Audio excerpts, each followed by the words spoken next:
అందరికీ నమస్తే అండి. టీడీపీ, బీజేపీ, జనసేన పొత్తులో భాగంగా యాక్చువల్లీ బీజేపీకి 6 ఎంపీ సీట్లు, 10 ఎమ్మెల్యే స్థానాలు కన్ఫర్మ్ అయ్యాయి. ఫస్ట్ అంటే పవన్ కళ్యాణ్ గారు, చంద్రబాబు నాయుడు గారు అండ్ బీజేపీ తరపున వచ్చిన ఎవరైనా గజేంద్ర సింగ్ షెకావత్ గారు అండ్ వాళ్ళు ఉన్నారు కదా, జాతీయ స్థాయిలో బీజేపీ ఉపాధ్యక్షులు ఆయన వచ్చారు. సో వాళ్ళు వచ్చిన రోజు అంటే 15 రోజుల కిందట బీజేపీ కన్ఫర్మ్ చేసిన ఎంపీ సీట్లు 6. ఆ 6 కూడా ఆ రోజు ఈనాడు పేపర్లోనూ ఇంకా వేరే చోట కూడా వచ్చాయి. దాదాపుగా 99% అవే కన్ఫర్మ్ అని విజయనగరము, అరకు, అనకాపల్లి, రాజమండ్రి, నరసాపురము అండ్ రాజంపేట ఈ 6 వచ్చాయి. ఈ 6 ఎంపీ సీట్లు వచ్చాయి బీజేపీ కన్ఫర్మ్ అని. రాజంపేట లేని పక్షంలో తిరుపతి అని. కానీ ఎన్ని మారుతున్నాయంటే చివరి జాబితా అఫీషియల్గా బయటకు వచ్చే వరకు ఎన్నో మారే అవకాశం ఉంది. ఎనీ టైం ఎవరు ఊహించని ట్విస్టులు వచ్చే అవకాశం ఉంది.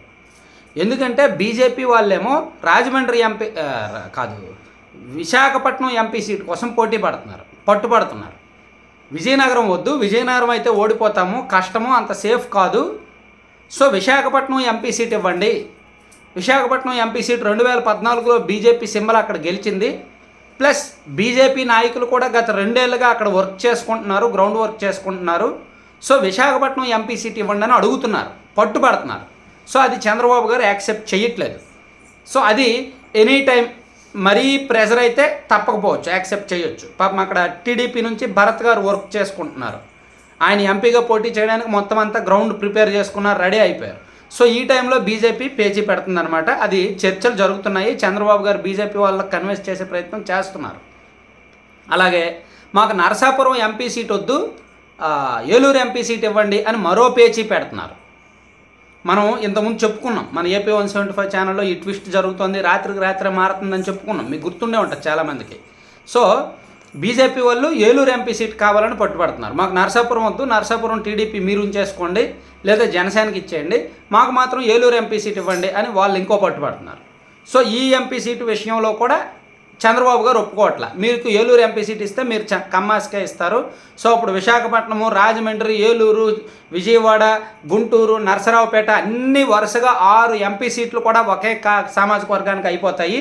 అది పార్టీకి బాగా ఇబ్బందికరం, ఖచ్చితంగా కూటమికి ఇబ్బందికరమే. సో వద్దు, అది టీడీపీ తరఫున బీసీలకు ఇవ్వాలనుకుంటున్నాము, అది మీరు అడగొద్దు అని చంద్రబాబు గారు కన్విన్స్ చేసే ప్రయత్నం చేస్తున్నారు. సో అది ఒకవేళ ఒప్పుకుంటే బీజేపీ వాళ్ళు ఒప్పుకునే పరిస్థితి కనిపించట్లేదు. వాళ్ళు విపరీతమైన ఒత్తిడి తీసుకొస్తున్నారు. సో అందుకే చంద్రబాబు గారు వాళ్ళకి నచ్చచెప్పే ప్రయత్నం చేస్తున్నారు.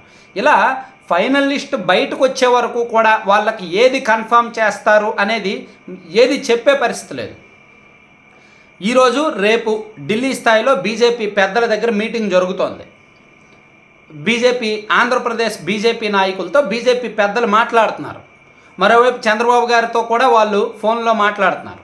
ఇక్కడ పవన్ కళ్యాణ్ గారు, చంద్రబాబు గారు భేటీ అవుతున్నప్పుడు కూడా బీజేపీ పోటీ చేయబోతున్న సీట్లు, వాటి పరిస్థితి, జనసేనకు పరిస్థితి, అలాగే పిఠాపురంలో పవన్ కళ్యాణ్ గారు వాస్తవ పరిస్థితి, అక్కడ ఆయన వెళ్ళినప్పుడు ఎటువంటి వ్యూహాలకు అమలు చేయాలి, అనుసరించాలి, అలాగే చివరి అభ్యర్థుల జాబితా విడుదల, ఈ అంశాలకు సంబంధించి చర్చించారన్నమాట. సో ఇలా పొత్తుల్లో భాగంగా జనసేన, టీడీపీ ఉన్నన్నాళ్ళు క్లారిటీగా ఉంది. కానీ ఎప్పుడైతే బీజేపీ తలదూర్చిందో, ఎప్పుడైతే బీజేపీ ఈ పొత్తులోకి దూరిందో ఒక క్లారిటీ ఉండట్లేదు, ఒక తలా తోక ఉండట్లేదు అనమాట. రకరకాల పేచీలు, రకరకాల వంకలు, రకరకాల అప్లికేషన్స్, లాబీయింగ్లు ఎక్కువైపోయాయి. సో అందుకే బీజేపీ అన్న కార్పొరేట్ శక్తులు ఎక్కువ. పాపం ఏలూరు ఎంపీ సీట్ అడుగుతున్నాడు ఆయన. ఏలూరు రైల్వే స్టేషన్ కాంట్రాక్ట్ చేశాడు ఆయన. దాదాపుగా 220 కోట్లు ఎంతో కాంట్రాక్ట్ చేశారంట. మరి నాకు కరెక్టే తెలియదు. సో అలా బీజేపీ వరుసగా 10 ఏళ్ళు అధికారంలో ఉండేసరికి చాలామంది రకరకాల ప్రాజెక్టులు, కాంట్రాక్టులు చేసుకొని బాగా సంపాదించారు. సో వాళ్ళకి మరి డైరెక్ట్ పాలిటిక్స్లోకి రావాలి, డైరెక్ట్ పాలిటిక్స్ చేయాలనే కొంత ఆశ ఉంటుంది. అందుకని రకరకాల రాజకీయాలు రకరకాలుగా జరుగుతున్నాయి. సో బీజేపీ తరఫున అఫీషియల్గా ఫైనల్ లిస్ట్ బయటకు వచ్చే వరకు ఎవరు ఏది చెప్పే పరిస్థితి అయితే లేదన్నమాట. Thank you.